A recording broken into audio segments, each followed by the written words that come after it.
رسول اللہ صلی اللہ علیہ وسلم نے فرمایا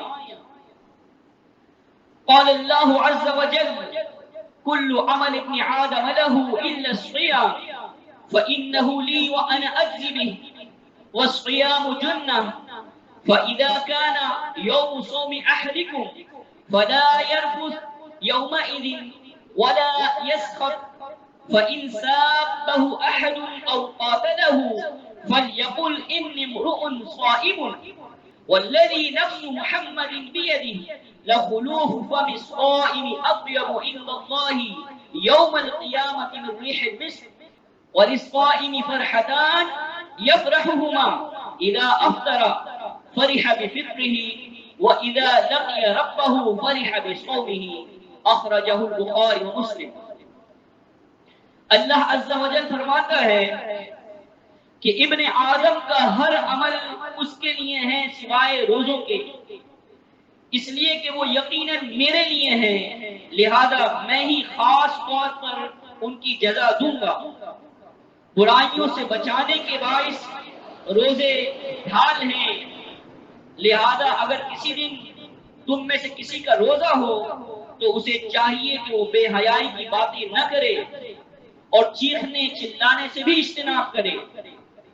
پھر اگر کوئی اسے برا بھلا کہے یا اس سے لڑے جھگڑے تو نہ تو وہ برا بھلا کہے اور نہ لڑائی جھگڑا کرے، بلکہ اس سے کہہ دے کہ میں روزے دار ہوں.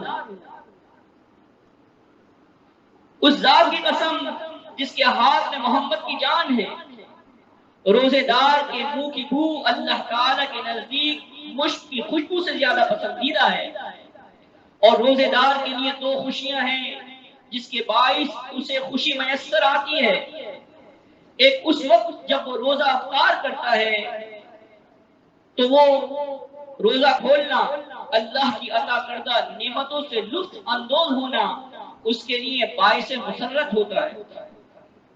اور جب وہ اپنے رب سے ملاقات کرے گا تو وہ اپنے روزوں کے اجر و انعام کے باعث شادہ اور فرحاں ہوگا. بھوک، نقاہت، پیاس کی شدت، طبیعت میں تیزی، چڑچڑاہٹ کے باعث بعض لوگ روزے سے حصول تقوی کے بجائے اسے بھڑکانے کا موجب قرار دیتے ہیں.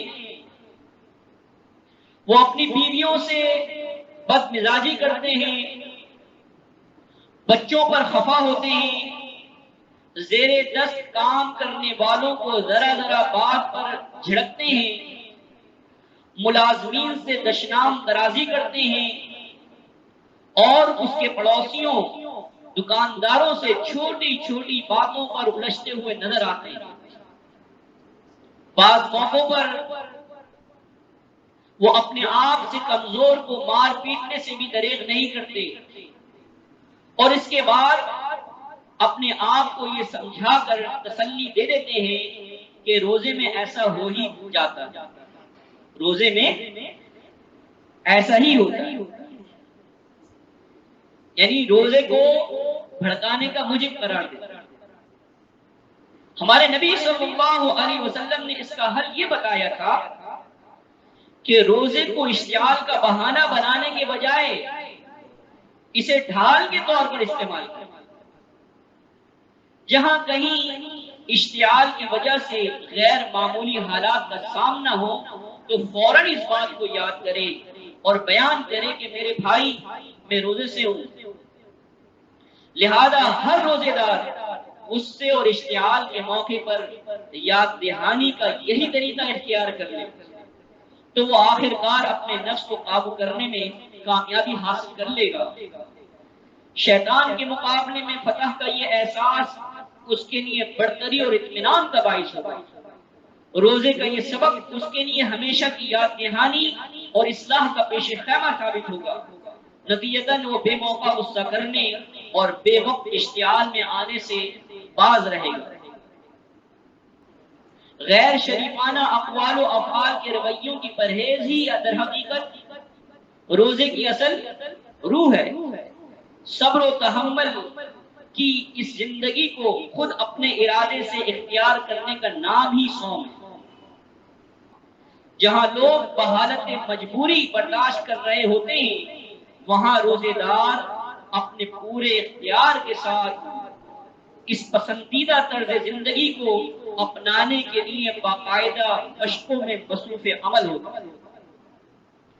جن چیزوں کو لوگ دباؤ میں آ کر چھوڑتے ہیں انہی چیزوں کو یہ اللہ کا بندہ اصول کی خاطر خیر بات کہہ دیتا ہے۔